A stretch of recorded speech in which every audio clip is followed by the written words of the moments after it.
എല്ലാവർക്കും നമസ്കാരം. ഞാൻ വിദ്യ. കഴിഞ്ഞ ആഴ്ച ഞങ്ങളുടെ വീട്ടിൽ ഒരു സുദർശന ഹോമം ഉണ്ടായിരുന്നു. അപ്പം അതിൽ പറഞ്ഞ കുറച്ച് കാര്യങ്ങൾ എനിക്ക് ഭയങ്കര ഫാസിനേറ്റിംഗ് ആയിട്ട് തോന്നി. അതിപ്പം ഇന്ന് നിങ്ങളോട് ഷെയർ ചെയ്യാമെന്ന് വിചാരിച്ചു. നമ്മുടെ ലൈഫിൽ കുറേ സ്റ്റേജസ് ഉണ്ട്. ഒരാൾ ജനിച്ച് മരിക്കുന്നവരെ 4 സ്റ്റേജസ് ആണുള്ളത്. ഓരോ സ്റ്റേജിൽ ഓരോ സ്പെസിഫിക് റെസ്പോൺസിബിലിറ്റിയാണ് നമുക്കുള്ളത്.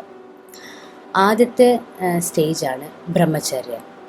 ഇതിനെ ഒരു സ്റ്റുഡൻറ് സ്റ്റേജ് എന്നും പറയും. നമ്മൾ ഏറ്റവും അധികം പഠിക്കുന്നതും നമ്മുടെ കരിയർ ഫോക്കസ് ആയ ഒരു സ്റ്റേജാണ്.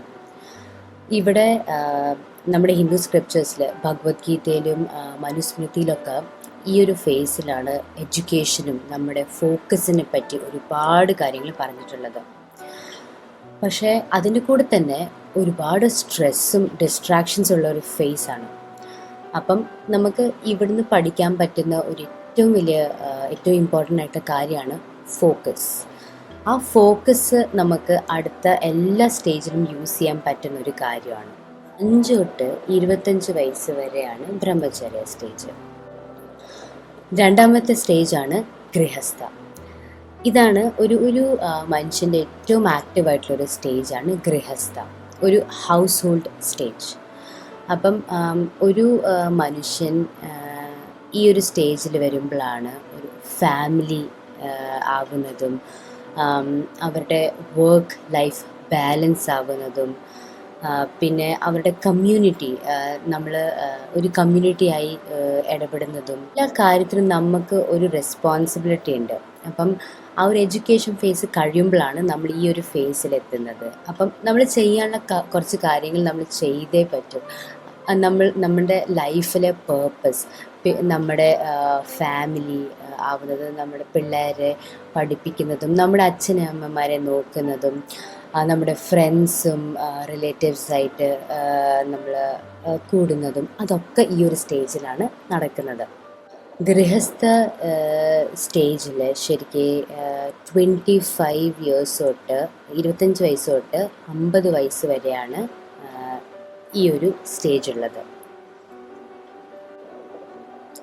അടുത്ത സ്റ്റേജാണ് വാനപ്രസ്ഥം. ഇതിനൊരു സെമി റിട്ടയർമെൻറ്റ് സ്റ്റേജ് എന്നും പറയും. 50 വയസ്സ് കഴിഞ്ഞ് ഒരു 70 വയസ്സ് വരെയാണ് ശരിക്കുള്ള ഈ സ്റ്റേജ്. അപ്പം നമ്മൾ എല്ലാം ഒരു ആളുടെ മെയിൻ റെസ്പോൺസിബിലിറ്റീസ് ഒക്കെ കഴിഞ്ഞ് നമ്മൾ റിട്ടയർമെൻറ്റിലേക്ക് മൂവ് ചെയ്യുന്ന ഒരു സ്റ്റേജാണെന്നാണ് പറയുന്നത്. നമുക്ക് ഏറ്റവും ഇമ്പോർട്ടൻ്റ് ആയിട്ടുള്ള കാര്യങ്ങൾ പഠിപ്പ്, ഫാമിലി, പിന്നെ ഹൗസ് ഹോൾഡ് റെസ്പോൺസിബിലിറ്റീസ് എല്ലാം കഴിഞ്ഞ് നമ്മൾ നമ്മളെ പറ്റി ചിന്തിക്കുന്ന ഒരു സമയമാണ്. അപ്പം ഇതിൽ നമ്മൾ കുറേയും കൂടി സ്പിരിച്വലി അറിയാൻ നോക്കും. നമ്മുടെ ആക്ച്വൽ ലൈഫ് പേർപ്പസ് എന്താണെന്ന് മനസ്സിലാക്കാൻ നോക്കും. അവസാനത്തെ സ്റ്റേജാണ് സന്യാസ. നമ്മുടെ ലൈഫിലെ പേർപ്പസൊക്കെ നമ്മൾ കണ്ടുപിടിച്ച് ആ പേർപ്പസിലേക്ക് മൂവ് ചെയ്യുന്നൊരു സ്റ്റേജാണ് സന്യാസ. നമ്മുടെ എന്താ പറയുക, മെറ്റീരിയലിസ്റ്റിക് ഗോളൊക്കെ നമ്മൾ അച്ചീവ് ചെയ്ത് കഴിഞ്ഞ് നമ്മളിനി സ്പിരിച്വൽ വേൾഡിലേക്ക് മൂവ് ചെയ്തുകൊണ്ടിരിക്കുന്ന ഒരു സമയമാണ്. ഇതൊരു 70 ഇയേഴ്സ് കഴിഞ്ഞിട്ടുള്ളൊരു സ്റ്റേജാണ്. നമ്മുടെ ഹിന്ദു മതത്തിൽ ഒരാൾ മരിച്ചു കഴിഞ്ഞ് കഴിഞ്ഞാൽ ആ ഒരു ബോഡി, ആ ഒരു ശരീരത്തിൻ്റെ യാത്ര മാത്രമേ അവിടെ തീരുന്നുള്ളൂ. നമ്മുടെ ഒരു ആത്മാവിൻ്റെ യാത്ര, ഇല്ലെങ്കിൽ ആത്മാവിന് ശാന്തി കിട്ടാൻ വേണ്ടി കുറച്ചുകൂടി യാത്ര ബാക്കിയുണ്ട്. അപ്പം ഞങ്ങളുടെ പൂജ നടക്കുന്ന സമയത്തായിരുന്നു ജ്യോത്സ്യം പറഞ്ഞ അവിടെ കുറച്ച് അസ്വസ്ഥമായ ആത്മാവിന് ശാന്തി കിട്ടിയിട്ടില്ല എന്ന്. അപ്പം അവർക്ക് മോചനം നേടാൻ വേണ്ടി ഒരു 4 സ്റ്റേജസ് ഉണ്ട്. അപ്പം ആദ്യത്തെ സ്റ്റേജാണ് സാലോക്യ. ഒരാൾ മരിച്ചു കഴിഞ്ഞ് കഴിഞ്ഞാൽ അവരുടെ ആത്മാവ് ദൈവലോകത്ത് എത്തുമെന്നാണ് വിശ്വാസം. അവിടെ ഭഗവാൻ ഇരിക്കുന്ന ലോകത്ത് എത്തിക്കഴിഞ്ഞു. പക്ഷേ ആ ഒരു ഡിവൈൻ സ്പിരിറ്റ്, ഇല്ലെങ്കിൽ ദൈവമായിട്ട് ഒരുപാട് ദൂരെയായിരിക്കുന്നത്, സെയിം ലോകത്തിലെത്തി പക്ഷേ ഭഗവാന്റെ അടുത്തെത്തിയിട്ടില്ല. ആ ഒരു സ്റ്റേജാണ് സാലോക്യം. സെയിം ലോകത്തിലെത്തി എന്നാണ് അർത്ഥം. അടുത്ത സ്റ്റേജാണ് സാമീപ്യ. അപ്പം ഈ ആത്മാവ് ഇപ്പം സെയിം ലോകത്തിൽ മാത്രമല്ല, കുറച്ചുകൂടി ദൈവത്തിന് അടുത്തേക്ക് എത്തിയിട്ടുണ്ട്. അപ്പം ഇപ്പം നമ്മൾ ഒരു ആത്മാവിന് മോചനം നേടണമെങ്കിൽ ഏറ്റവും ലാസ്റ്റ് അത് ദൈവമായി മാറണം, ഇല്ലെങ്കിൽ ദൈവത്തിൻ്റെ ഏറ്റവും അടുത്ത് എത്തണം, എന്നാലേ ആ ഒരു ആത്മാവിന് ശാന്തി കിട്ടുകയുള്ളൂ. അപ്പം ഈ ഒരു രണ്ടാമത്തെ സ്റ്റേജിൽ ആ ആത്മാവ് ദൈവത്തിൻ്റെ അടുത്തെത്തി തുടങ്ങി. മൂന്നാമത്തെ സ്റ്റേജാണ് സാരൂപ്യ. അപ്പം ഈ ഒരു സ്റ്റേജിൽ ആത്മാവ് കുറച്ചുകൂടി അടുത്തെത്തി, ദൈവത്തിനെ കുറച്ചുകൂടി അടുത്തെത്തി. അതുമാത്രമല്ല, ദൈവത്തിൽ ഉള്ള ക്യാരക്ടറിസ്റ്റിക്സും ദൈവത്തിലുള്ള പ്രോപ്പർട്ടീസും ഈ ആത്മാവിലേക്ക് വന്നു തുടങ്ങി. അപ്പം ഒരു ഹ്യൂമൻ ജനിച്ചു, മരിച്ചു, അത് കഴിഞ്ഞിട്ട് ആ ഹ്യൂമൻ്റെ ആത്മാവ് ദൈവത്തിൻ്റെ ലോകത്തിലേക്ക് വന്നു, ദൈവത്തിൻ്റെ അടുത്തേക്ക് വന്നു. പിന്നെ ഇപ്പം ദൈവത്തിൻ്റെ പ്രോപ്പർട്ടീസ്, ദൈവത്തിൻ്റെ ഗുണങ്ങളൊക്കെ വന്നു തുടങ്ങി. ലാസ്റ്റ് സ്റ്റേജാണ് സായുജ്യ.